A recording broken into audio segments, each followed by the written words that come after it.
नाज़रीन, programme global round up सां गॾु मां तव्हांजी मेज़बान सैमा वाहब।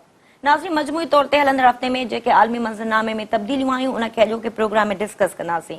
अॼोके प्रोग्राम में जेके मौज़ू शामिल हूंदा उनमें सभ खां पहिरीं तव्हांखे ॿुधाईंदासीं हेटी में ख़तरनाक तूफ़ान जे नतीजे में जेको मारिजी विलनि जो तादाद आहे उहो ॾींहों ॾींहुं वधंदो पियो वञे। हिन वक़्तु मारिजी विलनि जो तादाद 900 आहे।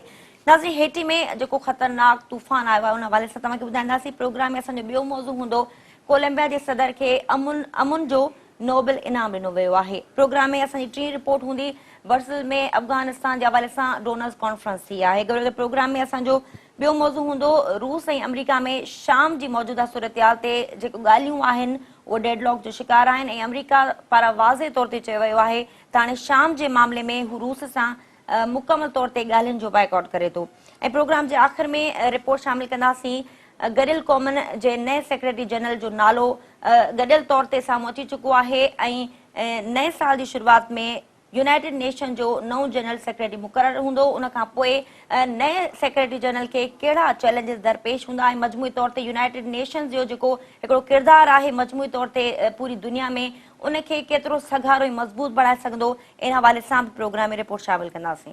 ऐं नाज़रीन, असांजे प्रोग्राम में आख़िर में ज़िक्र कंदासीं अमेरिका में सदारती चूंडनि जे हवाले सां सिर्फ़ कुझु ई हफ़्ता बचा आहिनि ऐं यकीनी तौर ते ॿिन्ही उम्मीदवारनि में जेका लफ़्ज़नि जी या जेका बयाननि जी जंग हलंदड़ आहे उहा हिन वक़्तु पीक पॉइंट ते आहे ऐं ॿिन्ही उम्मीदवारनि में जेको प्रेसिडेंशियल डिबेट थियो उन खां पोइ जेको ॿियो जेको मुबाहिसो आहे उहो बि थियणो आहे। उन हवाले सां बि तव्हांखे ॿुधाईंदासीं। पर मजमूई तौर ते जेके स्विंग स्टेट्स आहिनि उन में ॿिन्ही उम्मीदवारनि जो जिते सख़्तु मुक़ाबिलो थियणो आहे उन हवाले सां उते छा पोज़ीशन आहे उन हवाले सां बि तव्हांखे ॿुधाईंदासीं।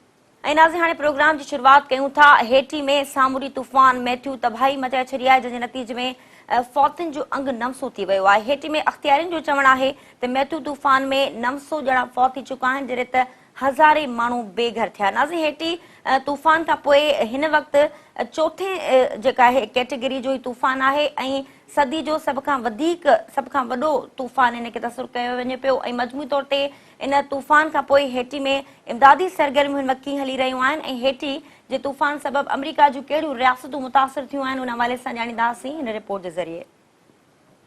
This is Matthew!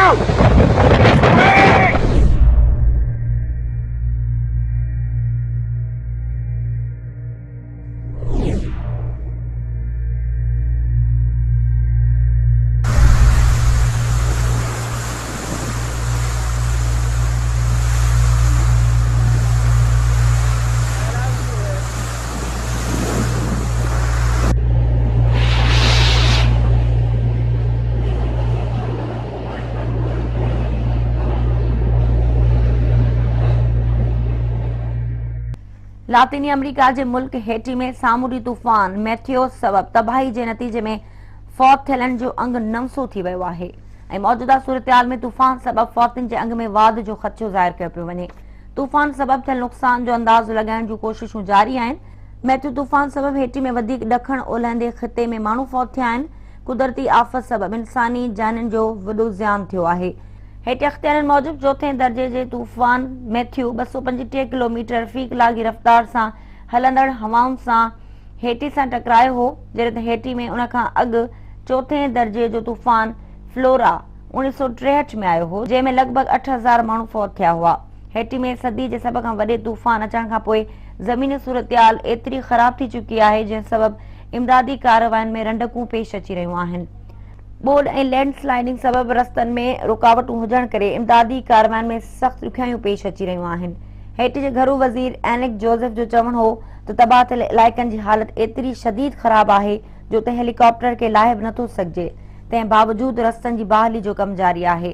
तूफ़ान सबबि शदीद मुतासिर इलाइक़नि में इमदादी सामान जे पहुचण में देर सबबि माण्हू सख़्तु ॾुखियाइनि खे मुंहुं ॾियण ते मजबूर आहिनि। अमरीकी इमदाद जी विर्छ लाइ फ़ौजी हेलीकॉप्टर बिलडोज़र्स खां सवाइ तिबी सामान पहुचाइण जो सिलसिलो जारी आहे। हेटी में मैथ्यू तूफ़ान खां पोइ इमदादी कारकुननि खे मुख़्तलिफ़ इलाइक़नि ताईं जीअं जीअं पहुच हासिल थिए पई तीअं तीअं फौतुनि जे अंग में वाध थींदी पई वञे। वर्ल्ड फूड प्रोग्राम जे नुमाइंदे कार्लोस जो चवणो कुझु मुतासिर इलाइक़नि ताईं सिर्फ़ समुंड या हवाई रस्तनि ज़रिए ई पहुची सघिजे थो। सामूंडी तूफ़ान मैथ्यू फ्लोरिडा में तबाही मचाइण खां पोइ ॾखण रियासत कैरोलिना सां टकराइजी वियो, जिते मुख़्तलिफ़ हादसनि जे नतीजे में 10 ॼणा मारिजी विया आहिनि। अमरीकी मीडिया मुताबिक़ ॾखण कैरोलिना में सामूरी तूफ़ान सबबि ॿोॾि जहिड़ी सूरतहाल आहे, जिते मुख़्तलिफ़ इलाइक़नि में बिजली जी फ़राहमी मुअत्तल आहे। अमरीकी मीडिया मूजिब ख़दशो ॾेखारियो पियो वञे त तूफ़ान फ्लोरिडा, जॉर्जिया, साउथ कैरोलिना ऐं नॉर्थ कैरोलिना खे मुतासिर करे सघे थो। हैटी में आयल तूफ़ान खां पोइ लखे मुतासिरनि खे महफ़ूज़ जैन ॾांहुं मुंतक़िल कयो पियो वञे। अमरीकी मौसमियात खाते मूजिब शदीद नुक़सान पहुचाइण खां पोइ हेटी में तूफ़ान जो ज़ोर अॼु टुटी वेंदो। This is Matthew! Wait! Wait, boss! We are right at it right now!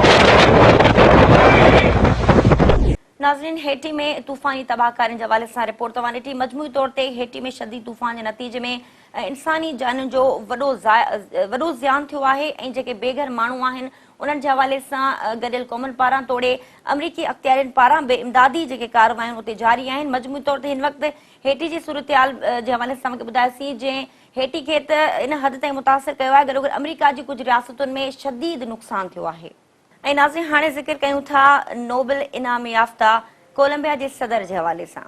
नाज़रीन, कोलंबिया जे सदर मुल्क में मजमूई तौर ते 52 सालनि खां हलंदड़ घरू वेढ़ जे नतीजे में जेके पंहिंजे हुकूमती दौर में जेके कोशिशूं कयूं उन जे हवाले सां उन जी मञता तौर खेसि अमुन जो नोबेल इनाम उन सां नवाज़ियो वियो आहे। मजमूई तौर ते कोलंबिया जे सदर पारां पंहिंजे सदारती दौर में जेके फारिग तंज़ीम हुई उन सां जेके उन ॻाल्हियुनि जो दौर शुरू कयो, उन खां पोइ अमुन मुआहिदो ॿिन्हिनि में तय थियो। इन मुआहिदे जे हवाले सां अवामी राय मुताबिक़ रेफरेंडम करायो वियो ऐं इन रेफरेंडम जे नतीजे में सिर्फ़ 1% रेफरेंडम जे मुखालफ़त में वोट पियो। पर मजमूई तौर ते रेफरेंडम खां पोइ इहा शइ वाज़े थी चुकी आहे त कोलंबिया जो अवाम बि इन घरू वेड़ खे ख़तमु करणु चाहे थो ऐं इन अमुन मुआहिदे मां फ़ाइदो वठंदे फारिग तंज़ीम जा जेके बाग़ी आहिनि उन्हनि खे ॻाल्हियुनि जी मेज़ ते आणण में कोलंबिया जो सदर कामयाबु वियो ऐं इन कामयाबी जे हवाले सां खेसि मञता तौरु अमुन जो नोबेल इनाम ॾिनो वियो।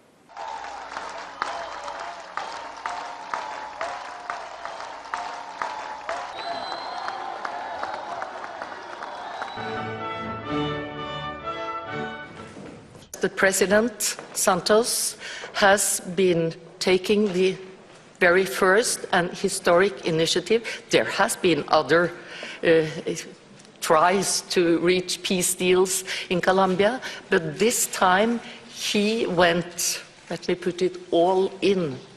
And the government, he as the leader of the government, went all in with a strong will to reach a result. Nobel इनाम ॾियण वारी कमेटी 2016 लाइ अमुन जे नोबेल इनाम लाइ फातह तौरु कोलंबिया जे सदर मैनुएल सांतोस जी चूंड कई। नोबेल कमेटी ऐलान कयो त खेसि कोलंबिया में 52 साल खां वधीक अरसे ताईं हलंदड़ घरू वेढ़ जे ख़ात्मे जी कोशिशुनि लाइ मञता तौरु ॾिनो वियो। 5 ॾहाकनि ताईं कोलंबिया में 2,60,000 माण्हू मारिजी विया ऐं 60 लख खां वधीक माण्हू बेघर थिया। वाज़ेह त गुज़िरियल महीने ई कोलंबिया जी हुकूमत ऐं खाबी दुर सां तालुक़ रखंदड़ फार्ग बाग़नि विच में तारीख़ी मुआहिदो थी गुज़रियो हो। इन मुआहिदे खां पोइ कोलंबिया में गुज़िरियल 52 सालनि खां हलंदड़ घरू वेढ़ जे ख़ात्मे सां गॾु अमुन जे क़याम जी नई उमीद पैदा थी आहे। इन मुआहिदे जे अमल में अचण खां पोइ कोलंबिया जे अवाम रेफरेंडम ज़रिए फारिग सां अमुन मुआहिदे खे रद्द करे छॾियो। 27 सेप्टेम्बर ते अमुन मुआहिदो थियो, जंहिंमें गॾियल क़ौमुनि जे सेक्रेटरी जनरल बान की मून ऐं ॿियनि लातीनी अमरीकी मुल्कनि जे सरबराहनि शिरकत कई। मुआहिदे वक़्तु इहो ऐलान कयो वियो त इन मुआहिदे बाबति अवाम खां रेफरेंडम ज़रिए राय वरिती वेंदी। कोलंबिया जे अवाम पहिरीं त उन मुआहिदे ते जश्न मल्हायो ऐं मुख़्तलिफ़ शहरनि में उन जी हिमायत में रैलियूं कढियूं वयूं, पर जीअं ई रेफरेंडम जो वक़्तु वेझो थियो त इन मुआहिदे जी मुखालफ़त नज़र आई।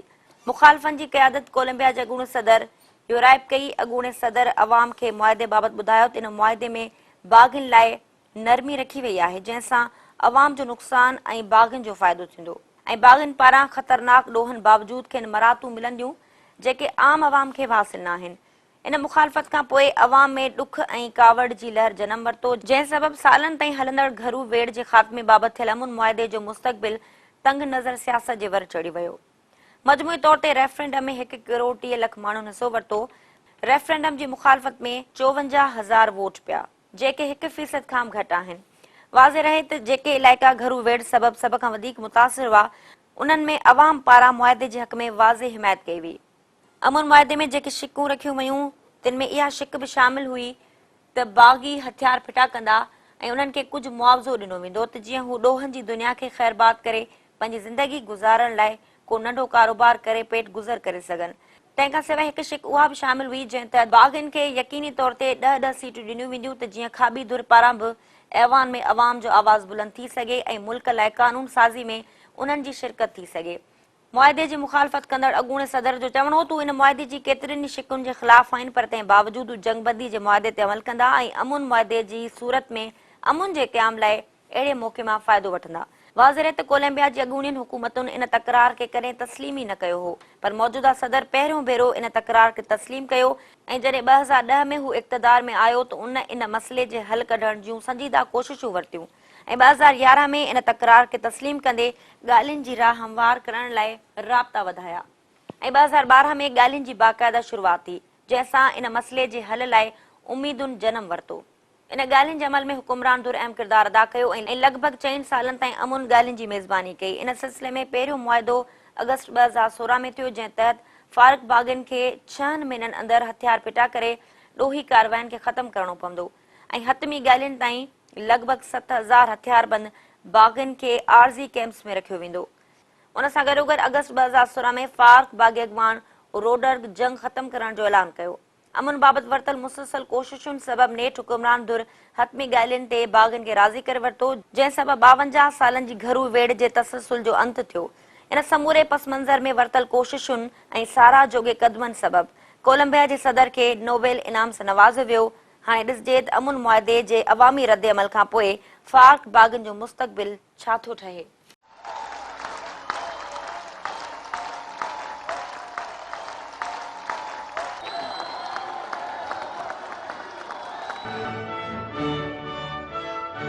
नाज़रीन, नोबेल इनाम याफ़्ता कोलंबिया जे सदर जे हवाले सां रिपोर्ट तव्हां ॾिठी। मजमूई तौर ते नोबेल कमेटी जे हवाले सां ज़िंदगी जे मुख़्तलिफ़ शोबनि सां तालुक़ रखंदड़ माण्हुनि खे पंहिंजे शोबे में बहितर कारकर्दगी जे हवाले सां मञता तौरु नोबेल इनामनि सां नवाज़ियो वियो।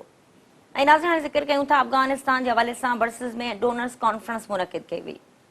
नाज़रीन, 4 अक्टूबर खां 2 ॾींहनि ताईं जारी रहंदड़ आलमी डोनर्स कॉन्फ्रेंस में अमरीकी परॾे वज़ीर ऐं अफ़गान सदर अशरफ गनी समेत लॻभॻि 70 मुल्कनि ऐं 25 आलमी इमदादी इदारनि जे नुमाइंदनि शिरकत कई।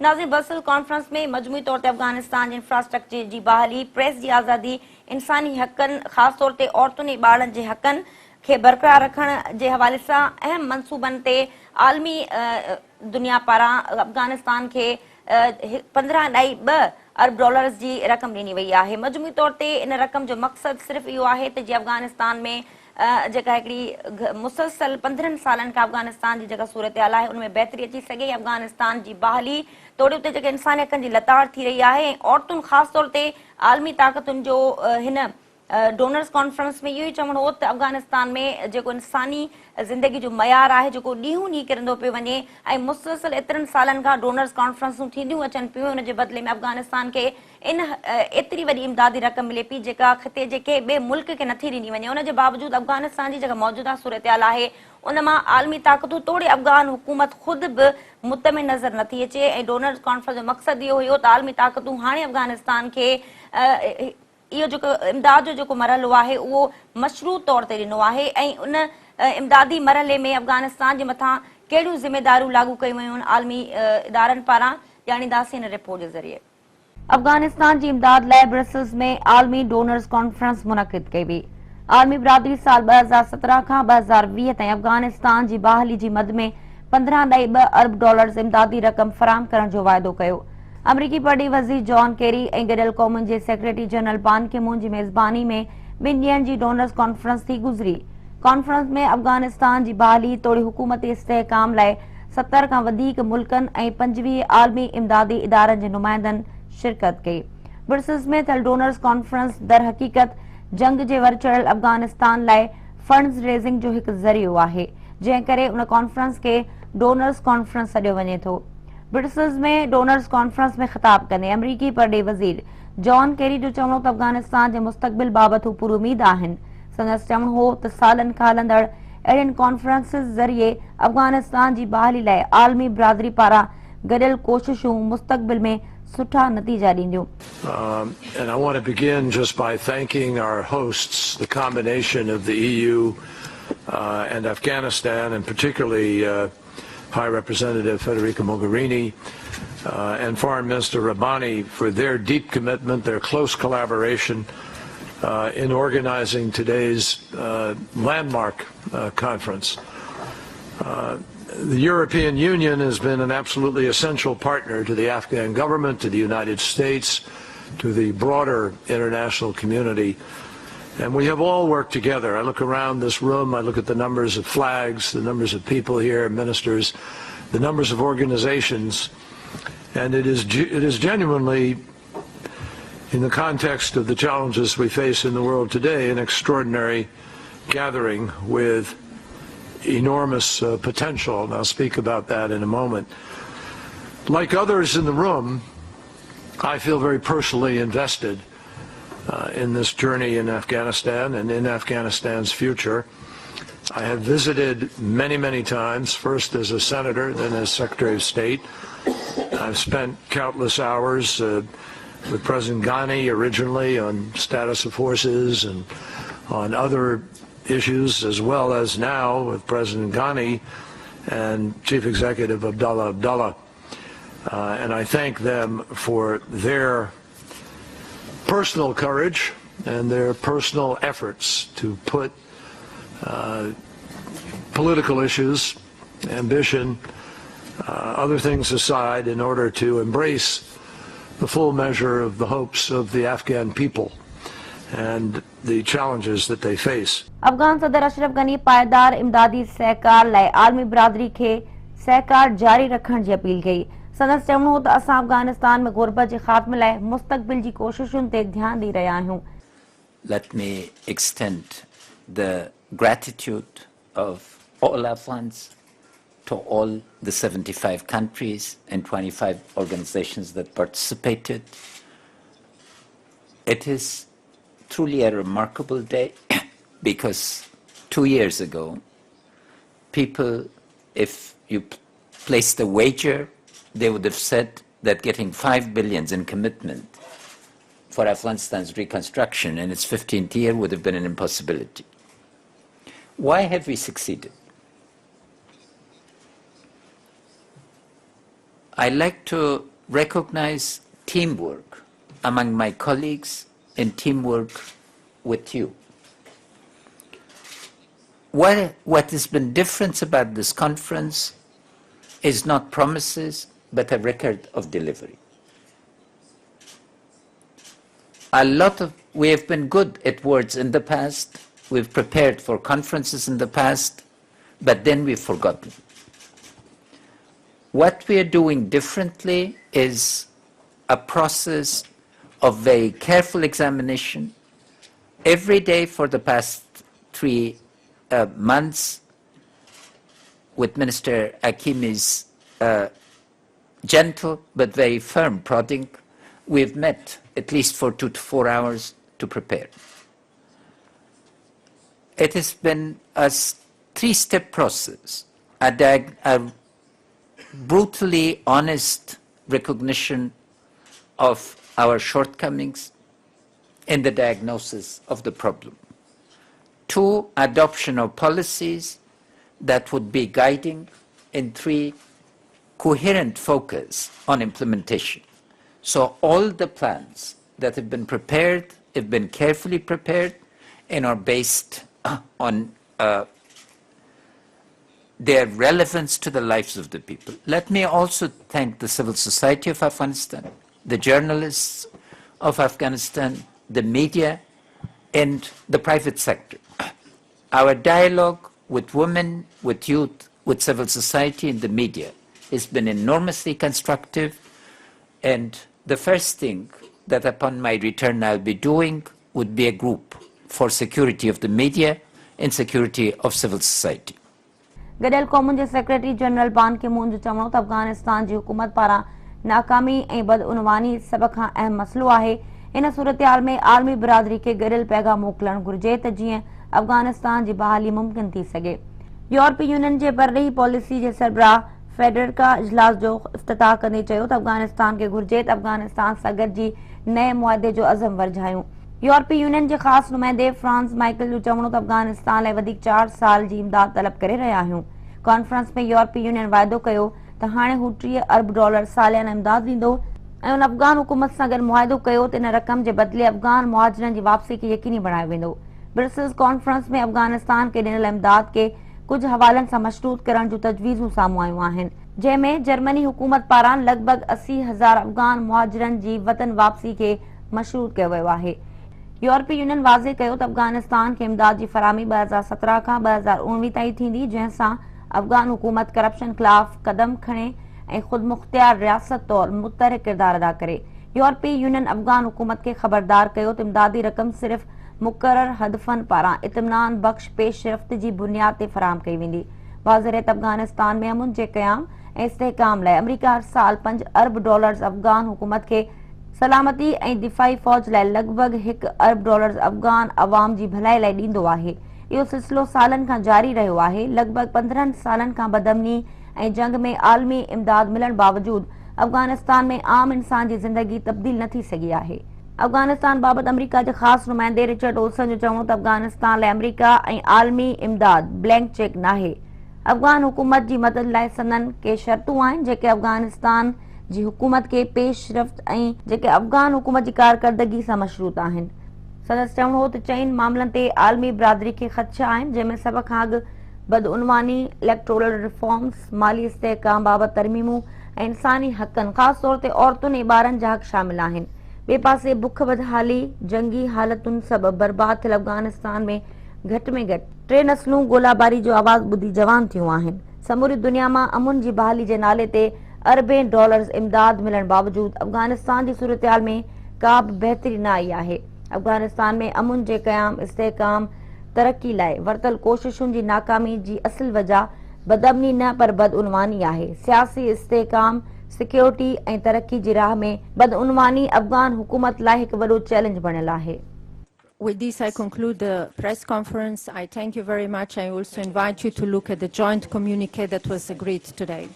नाज़रीन, अफ़गानिस्तान जे हवाले सां ब्रसेल्स में डोनर्स कॉन्फ्रेंस थी। इन डोनर्स कॉन्फ्रेंस जो मक़सदु इहो हूंदो आहे त जीअं गॾियल क़ौमुनि पारां इहा कॉन्फ्रेंस मुनक़िद कई वेंदी आहे। इन जो मक़सदु इहो हूंदो आहे त जीअं अफ़गानिस्तान में इमदाद जे हवाले सां ऐं माली इमदाद जे हवाले सां ॿियनि मुल्कनि खे मुतवजह करे उन्हनि खां वधि में वधि जेको आहे डोनेशन वठी करे अफ़गानिस्तान जी रिहेबिलिटेशन लाइ इहा कॉन्फ्रेंस मुनक़िद कई वेंदी आहे। पर मजमूई तौर ते इन डोनर्स कॉन्फ्रेंस खां पोइ अफ़गानिस्तान जी मौजूदा सूरतहाल बि अञा ताईं इत्मिनान बख़्श न आहे। उते तालिबान पारां जेको मुल्क में इन हद ताईं असर आहे जो हुकूमत जी रिट अञा ताईं उते बहाल न आहे। गॾोगॾु आलमी इदारनि पारां जेको डोनर्स कॉन्फ्रेंस हुई, इन में इहा शिक बि शामिल हुई त अफ़गानिस्तान में ख़ासि तौर ते औरतुनि ऐं ॿारनि जे हक़नि जी जेका लताड़ उते थिए पई उनखे जल्द अज जल्द ख़तमु कयो वञे। इन सूरतहाल में अफ़गान हुकूमत इहा ज़िमेदारी लागू थिए थी त हिकु तरफ़ जॾहिं तालिबान मुल्क में शरीयत जो निफ़ाज़ चाहिनि था ऐं ॿिए पासे अफ़गान हुकूमत खे आलमी इदारनि पारां जेको पुरज़ोर जेको मुतालबो नज़र अचे पियो इहो ई आहे त औरतुनि जे हक़नि तोड़े ॿारनि जे तालीम जे हवाले सां जेके उते सूरतहाल आहे उहा बदतरीन आहे। उनखे फौरन हल करण जे हवाले सां अफ़गान हुकूमत इहा ज़िमेदारी लागू थिए थी। इन डोनर्स कॉन्फ्रेंस जे बदिले में मिलियल एॾी वरी इमदाद मां का लाभ हासिल करे पंहिंजे मुल्क जे अवाम खे हिकु बहितर ज़िंदगी मुयसर करे सघिजे। नाज़रीन, प्रोग्राम में वधीक रिपोर्ट्स बि शामिल कंदासीं, पर हिते वक़्तु आहे मुख़्तसिर साही जो। असां सां गॾु रहिजो।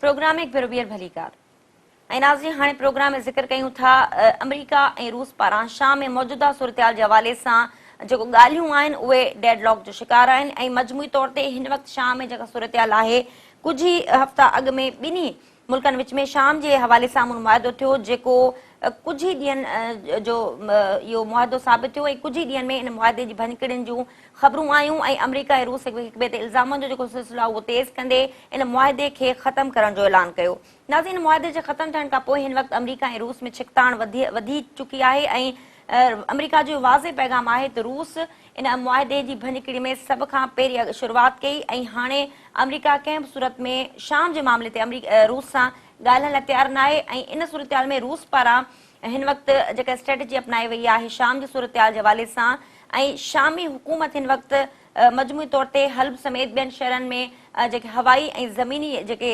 कारवायूं आहिनि उन्हनि खे तेज़ करे छॾियो आहे।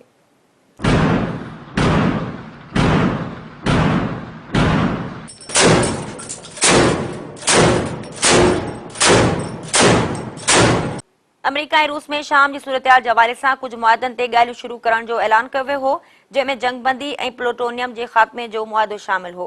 पर ॿिन्ही मुल्कनि विच में शाम जी ताज़ी सूरतहाल ते ॻाल्हियुनि वारो अमल ख़त्म थी चुको आहे। ॿिन्ही आलमी ताक़तुनि ॻाल्हियूं मुअत्तल थियण जो ज़िम्मेवार हिक ॿिए खे करार ॾींदे बाज़ाब्ता तौर ते ॻाल्हियूं ख़त्म करण जो ऐलान कयो। वाज़ रहे त शाम में गुज़िरियल 5 सालनि खां हलंदड़ घरू वेड़ सबबि अमुन मुआदो अमल में आयो ऐं गुज़िरियल महीने ॿिन्ही मुल्कनि शाम में जंगबंदी ते इतफ़ाक़ कयो, पर बदकिस्मती सां अमुन मुआदे ते कुझु ॾींहं ई अमल थी सघियो। शाम जी ताज़ी सूरतहाल में अमेरिका जो मौक़िफ़ हो त रूस जंगबंदी लाइ पंहिंजे इतिहादी शाम जे सदर बशारुल असद ते पंहिंजो असर रसूख़ इस्तेमालु नथो करणु चाहे, बल्कि शामी हुकूमत जी मदद करे शहरी इलाइक़नि ते हमलनि में साथारी थी रहियो आहे। अमेरिका जो चवणो त रूस शाम में गैर ज़िम्मेवारानो रवैयो अख़्तियार करे ग़लति फ़ैसिला करे रहियो आहे, जॾहिं त रूस जंगबंदी जे मुआहिदे जी भञकिड़ी जो ज़िम्मेवार अमेरिका खे करार ॾिनो। रूसी परराही वज़ारत जे तर्जुमान जो चवणो त वाशिंगटन गुज़िरियल महीने जंगबंदी जे मुआहिदे जी पासदारी न कई ऐं लापरवाही या ॼाणी वाणी शामी दहशतगर्द गिरोहनि खे मज़बूत करे रहियो आहे ऐं अमेरिका जी अहिड़ी रवश सबबि शाम में बाग़ी ग्रुप ऐं अल फताह शाम तंज़ीम ॿीहर मुनज़िम थी। इन जंगबंदी जे मुआहिदे सबबि खेनि हथियार पिणु फराहम कया विया ऐं हाणे अमेरिका इन समूरे अमल जी ज़िम्मेवारी ॿिए कंहिं ते मढ़णु चाहे थो। अहिड़नि इल्ज़ामनि खां पोइ शाम में जंगी कारवायूं ॿीहर शुरू थी चुकियूं आहिनि, कामयाबी सां पेशरफ़्त करे रहिया आहिनि ऐं शामी फ़ौज जे वफ़ादार जंगजुअनि हल्ब शहर में बाग़नि जी इमारतुनि खे मसमार करे छॾियो आहे ऐं हाणे शामी फ़ौजी बाग़नि जे कब्ज़े हेठि आयल इलाइक़े ते कंट्रोल हासिल करण लाइ तेज़ी सां कारवायूं शुरू करे रहिया आहिनि। ॿिए पासे रूस शाम में S-300 मिसाइल नस्ब कया आहिनि, जंहिं ते अमेरिका सख़्त ॻणती जो इज़हार कयो आहे। रूस जो मौक़िफ़ रहियो आहे त इन क़दम जो मक़सदु शाम में पंहिंजे सामुंडी अॾनि जो तहफ़ुज़ यकीनी बणाइणु आहे। मौजूदा सूरतहाल में शाम में अमन लाइ वरितल कोशिशुनि जो को लाभ न निकिरी सघियो, जंहिं खां पोइ हल्ब में कारवायूं जारी आहिनि ऐं इमदाद जो सिलसिलो बंदि थी चुको आहे, जंहिं सबबि अवाम लाइ ज़िंदगी गुज़ारण लाइ खाधे पीते जूं शयूं अणलब थी चुकियूं आहिनि। ऐं इन सूरतहाल में संगीन अलमियो इहो आहे त आलमी ताक़तुनि पारां का मुस्बत पेशरफ़्त हासिल न थियण जी सूरत में शाम में अमुन जी हाणे का बि उमेद नज़र नथी अचे ऐं असद इक़्तिदार जे ख़ात्मे ऐं ॿिए तरफ़ इक़्तिदार खे ड्रेग ॾियण लाइ अमेरिका ऐं रूस विच में छिकताण वधी चुकी आहे, जंहिं सबबि ॻाल्हियुनि जा दरवाज़ा बंदि थी चुका आहिनि। आलमी तर्ज़ निगारनि जो शाम बाबति चवणु हो त ईंदड़ मुस्तक़बिल में अहम मुल्कनि जी सिफ़बंदी थींदे नज़र अची रही आहे।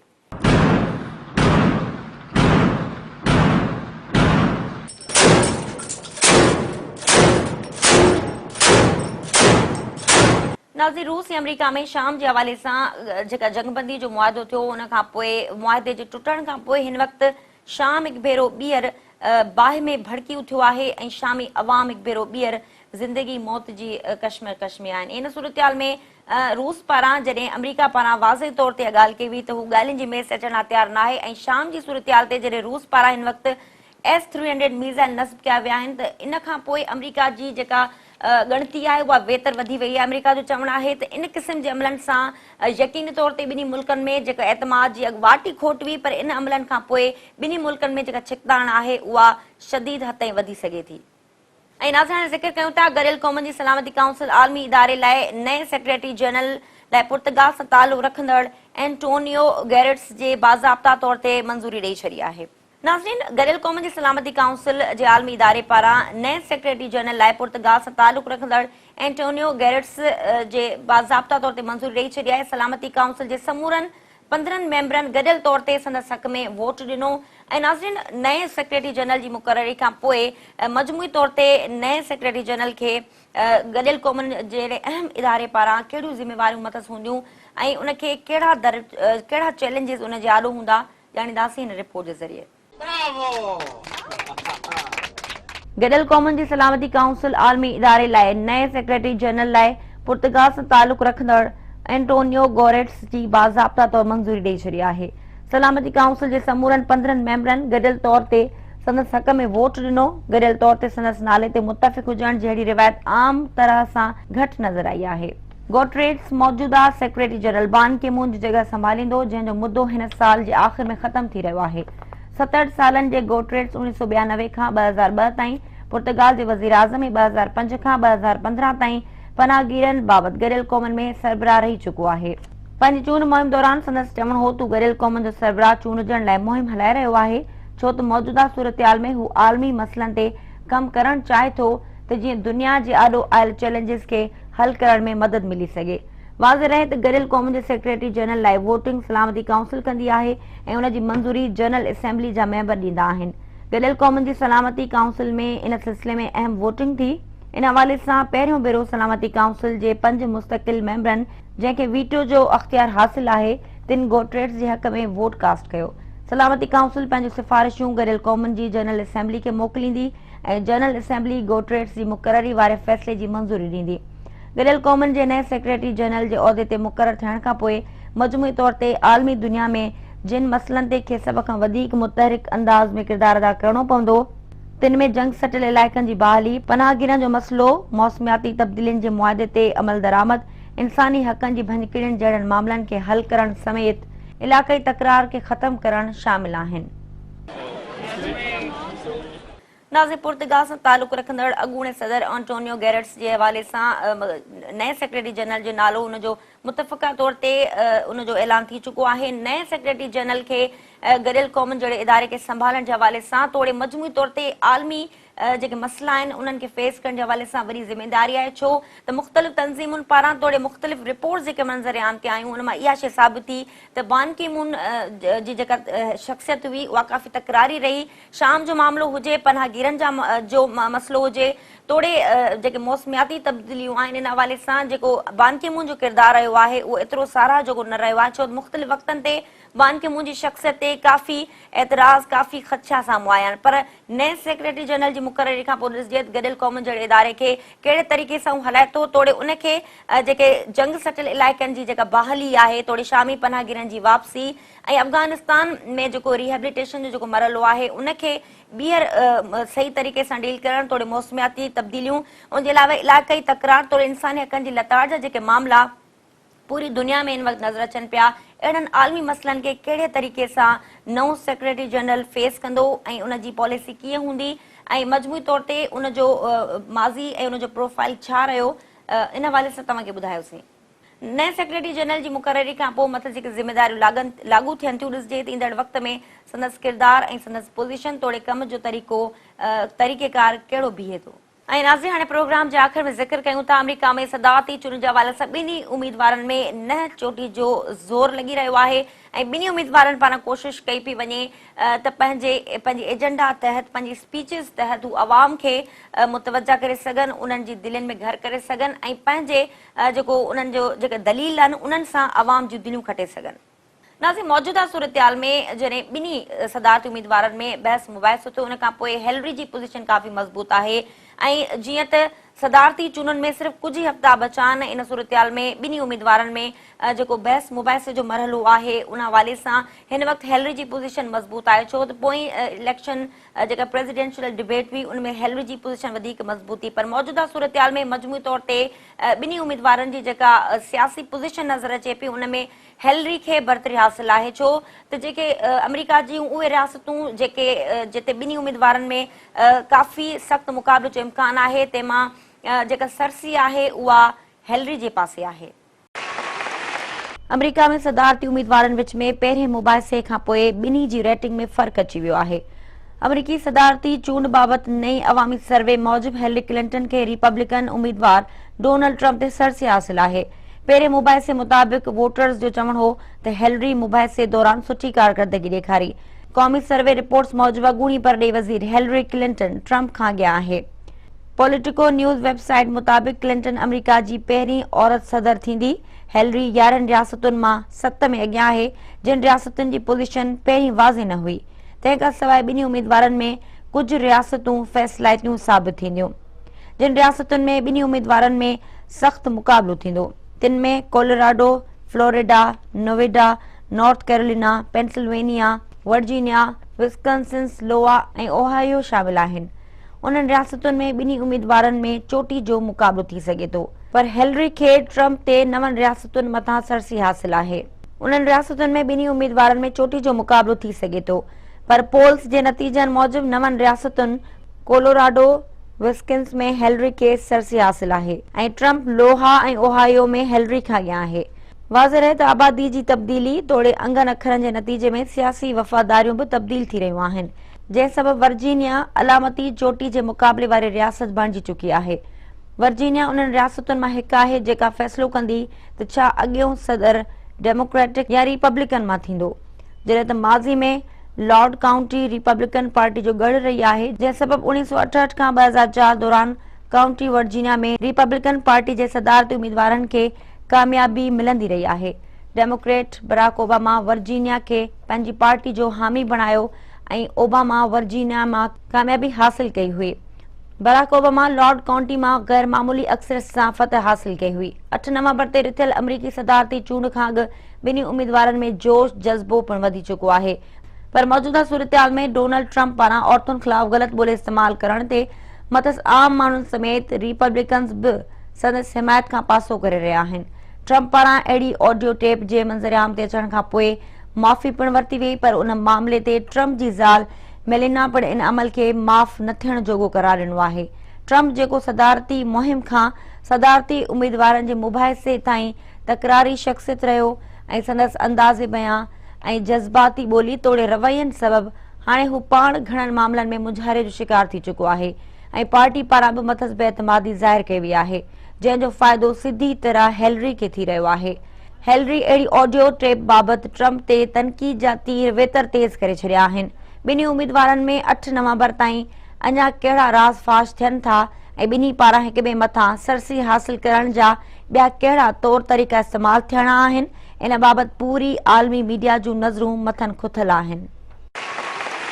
नाज़रीन, सदारती चूंडनि में कुछ हफ़्ता रहिजी विया आहिनि। इन सूरतहाल में ॿिन्ही सदारती उम्मीदवारनि में जेके बयाननि जी जेका जंग आहे उहा त हलंदड़ आहे, पर इन सूरतहाल में ॿिन्हिनि पारां जेका बहस मुबाहिसो थिए थो उन हवाले सां जेके दलील साम्हूं अचनि था उन मां गैर जानिब तर्जा निगारनि जो इहो चवणु आहे त हिलरी जेका आहे उहा काफ़ी मुतमइन कंदड़ जवाब ॾिए थी ऐं उनजी एजेंडा वाज़े तौर ते साम्हूं आहे। तोड़े उन जे भेट में ट्रम्प काफ़ी जज़्बाती अंदाज़ में इन बहस मुबाहिसनि में हिसो वरितो ऐं ट्रम्प पारां जेका उनजी सियासी बिहक आहे उहा हिलरी जी भेट में कमज़ोर आहे। ऐं नाज़रीन, इन ते प्रोग्राम जो वक़्तु पंहिंजी पुॼाणी ते पहुतो। ईंदड़ हफ़्ते नवनि मौज़ुअनि सां गॾु ॿीहर हाज़िर थींदासीं। पंहिंजी मेज़बान सैमा वाहब खे ॾींदा इजाज़त। अला वाही।